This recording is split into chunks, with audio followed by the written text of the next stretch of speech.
that shows how God works even in the most difficult and dangerous situations, proving that we are always under His care. So our mission spotlight this morning is titled Land Bought Twice. It was a very dark day for the Seventh-day Adventist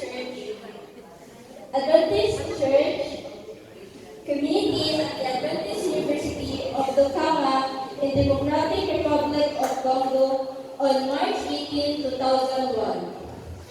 Armed Maimai fighters suddenly entered the campus and violently attacked staff and students.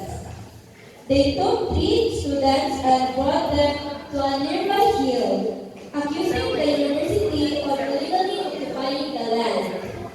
Bisan pa man, the land had long been owned by the Adventist Church, even before the university was built.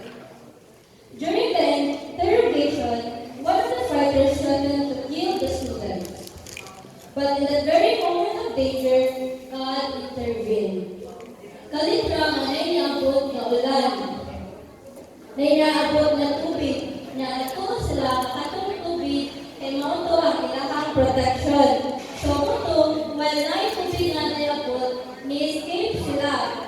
So naka-escape ang mga students o daghan ang ito makatong tubig na naabot kay milagro to gikan sa Ginoo. So after this incident, issues about the land ownership continued.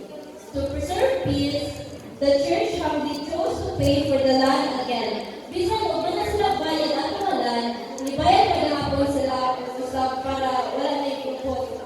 So this reflects a Christ-like spirit of peace, sacrifice, and reconciliation. So, ang message na maka-remind na ko ani in deeper spiritual truth kay just as the land was owned twice, kita usab iya sa Ginoo twice. He created us, and through Christ, He redeemed us. Mao nga, we are called to honor Him in